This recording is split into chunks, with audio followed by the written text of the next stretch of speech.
Shalom, shalom, shalom. Shabbat, shalom. I want to begin tonight's lesson by giving all praise, honor, and glory to Yahweh, Bahasham, Yahweh Shai, Bahasham, Rahah Kodash. Double honors to my apostles and elders and bishops of Great Millstone. Peace and salutations to the house of David, to the 144,000. To the men, women, and children scattered throughout the four corners of the earth of the hopeful elect, to you I say, Shabbat Shalom. And man, each day brings us one moment closer. You know, each day brings us one moment closer. So, as you see, fair use, monetary gains being made here. Going to begin this lesson as always at the beginning for us, full circle. Proverbs 9:9, and it reads, give instruction to a wise man, and he will be yet wiser. Teach a just man, and he will increase in learning.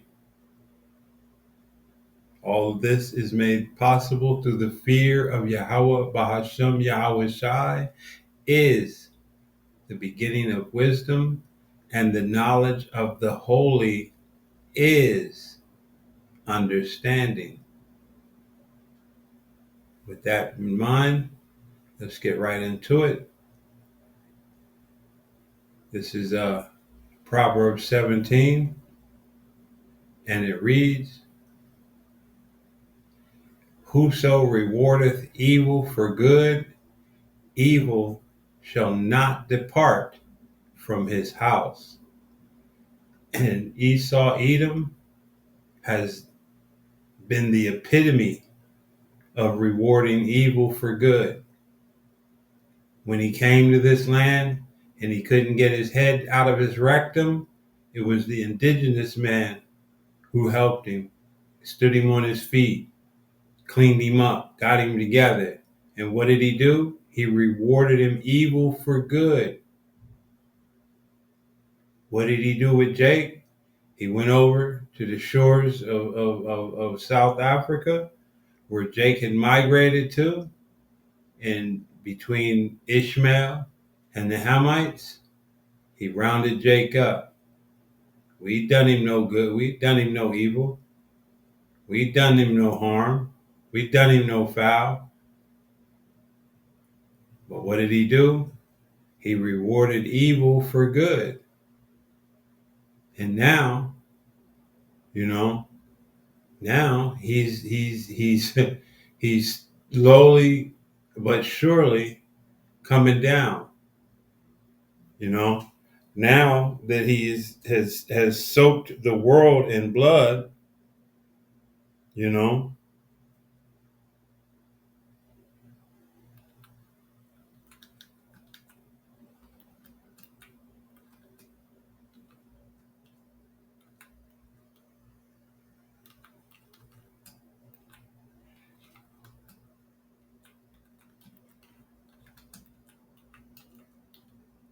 now it's basically it's his turn.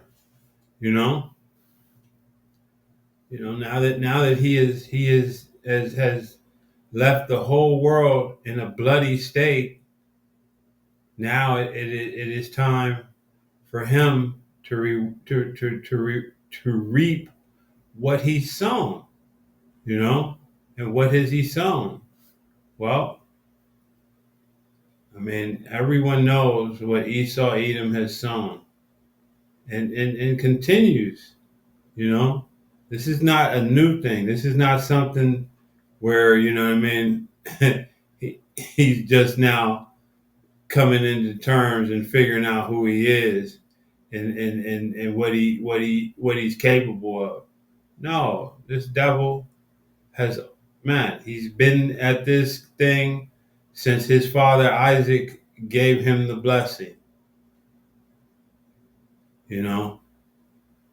and he essentially, man, he is the world record holder when it comes to shedding blood. He has all of the titles. No one has a greater record, and he's always pointing the finger. But Esau, Edom, has shed more blood, caused more carnage, brought more wicked upon the earth than anyone else known to man. This is Numbers 35 and verse 33, and it reads, "So ye shall not pollute the land wherein ye are, for blood it defileth the land." So what is Esau Edom done? Well, he slaughtered the indigenous man. He slaughtered Jake. He slaughtered the southern tribes, or the northern tribes. I meant the southern Americas, Asris. Because I hate calling it by the names that this beast has set up. He calls his lands after his own name. Those lands that he's stolen, those lands that he's removed his neighbors' landmarks. It says the land cannot be cleansed of the blood that is shed therein, but by the blood of him that shed it. And the Most High is going to spill this man's blood through fire. So he's going to cleanse and, man, what do you call it? When you clean and you like you get rid of all of the contaminants and the filth. He's basically going to cleanse this land, man. And everyone here on this land is going to become a great sacrifice. You Jakes, you're going to get the understanding of hand joined in hand. You ain't, and if the Most High has set that you should have your hand joined in this man's hand, it's in all likelihood because of an evil that you have to have, recompense made for, that you have to have purged. So your hand is going to be joined in with this devil's hand, and you're going to receive his same reward, his same, judgment. Because Babylon was brought to this earth through violence. Mystery Babylon was brought about through rape, robbery, and murder. And hypocrisy, and the lack of empathy. Pomp, arrogance. These people know the history, and don't give a good goddamn. You know what I mean? Tell you to get over whatever it is that you're dealing with about it. And in the kingdom, I'm gonna look forward to wiping his nose in it in the same and even better manner. Letting him deal with it. There's nothing wrong with what you're going through. While man putting utter hell on this devil. But hey, that's for a time to come. So we're gonna move quickly through these lessons. We're not gonna make it a long lesson, honestly. I just wanted to put something together. We're gonna jump down here to Revelation 18 and 21, and it reads, and it will start at 20. "Rejoice over her, thou heaven, and ye holy apostles and prophets, for the Most High hath avenged you on her." And we know that the apostles, the prophets, they're here today. Whether some of them have gone back into the spirit world, they're here. And this place has treated them with contempt, with utter disrespect. And as always, a majority of it comes from our people, 99.999%. Because who is it who's always murdered the prophets, you know. And we know, hey, we know the answer to that.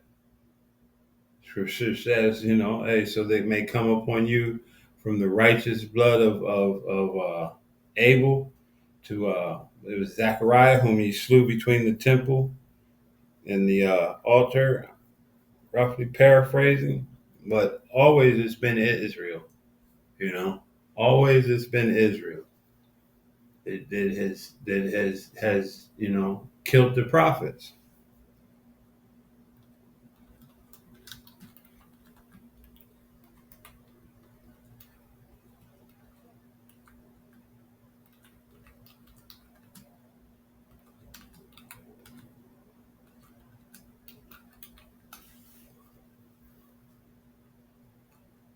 Hmm.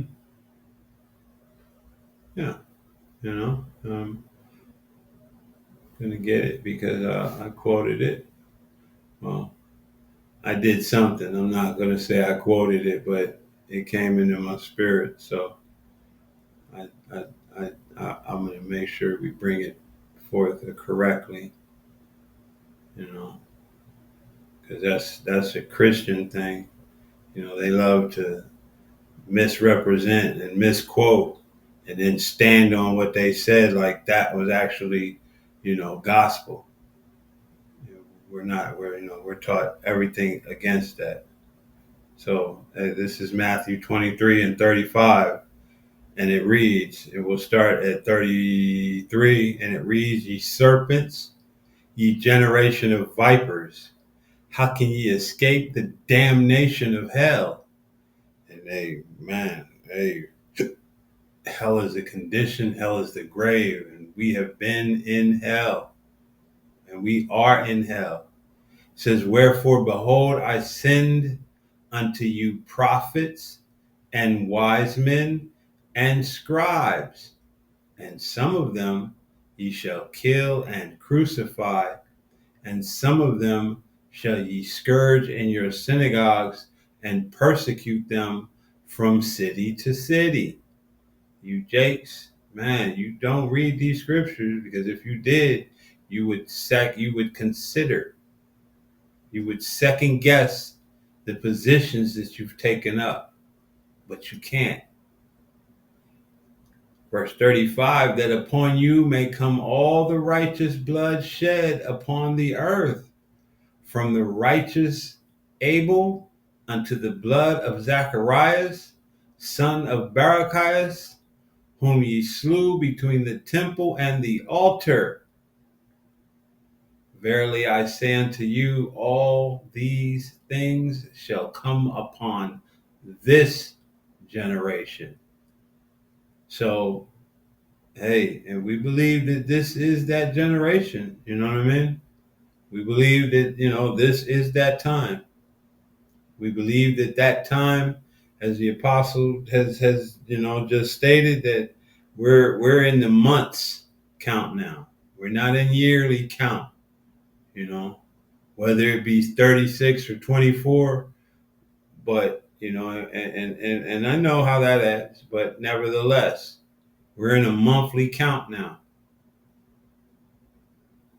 And no man knows the day nor the hour, but we know that, hey, when you're looking, you're not caught as a thief in the night, you know. And it says back in Revelations 18, and it reads, verse 21, "And the mighty angel took up a stone like a great millstone." And and it's ironic that the great millstone is actually the one that's, Most High is using to crush you people into powder, "and cast it into the sea, saying, Thus with violence shall that great city Babylon be thrown down, and shall be found no more at all." Hey, and this is what we're seeing, man. You know what I mean? This is the preparation that's being made throughout the whole earth. The nations are coming together and they're preparing themselves. I'm going to read one last scripture. And we're going to run a quick 30-second video and then close out. And this is Jeremiah 51:1, and it reads, "Thus saith Yahweh Bahashem Yahweh Shai, Behold, I will raise up against Babylon and against them that dwell in the midst of them that rise up against me a destroying wind, and will send unto Babylon fanners that shall fan her and shall empty her land. For in the day of trouble they shall be against her round about." and we're seeing all of these things being brought into fruition, you know. And when the time comes, hey, because, Jake is the only one, basically, the old analogy my mom used to use, be running around like a chicken with his head cut off, because Jake is the only one moving without wisdom. Jake is the only one moving without his rock. Jake is the only one moving with another nation's God. Only those of the hopeful elect, has, and the elect, has been given this gift of repentance, of remembrance, said, "I stir up your pure mind by way of remembrance." This is why you jackasses out there don't do nothing but mock and scoff, because the Most High hasn't allowed you to remember, because your mind ain't pure. So, hey, just want to hit this quick video, and then we're going to close out. Things are changing over at the Department of Defense. Today, President Trump signed an executive order changing the name to the Department of War. Signage already going up at the Pentagon in Washington. You'll see someone hanging a new sign for Pete Hegseth's office that now says Secretary of War.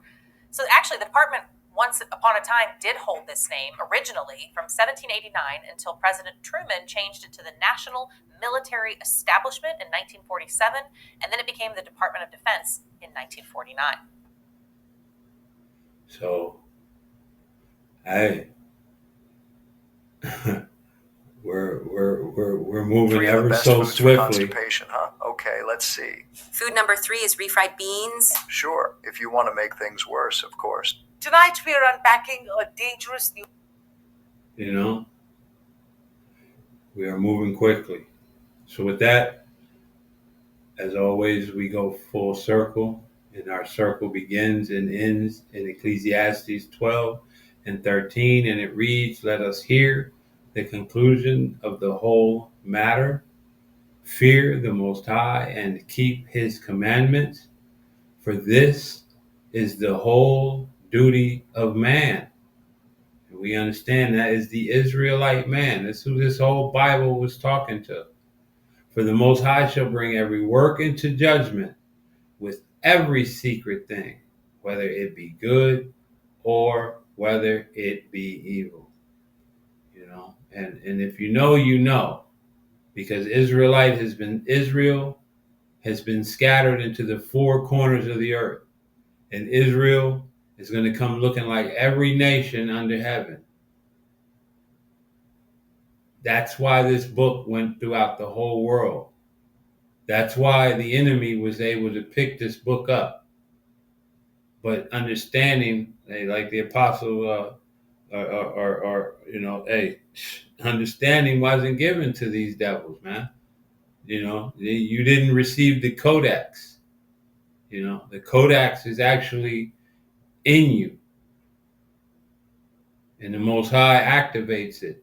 And it only can be in you or if you are an Israelite. You other nations, you're going to read this book and be confounded as with all things, because it wasn't given to you.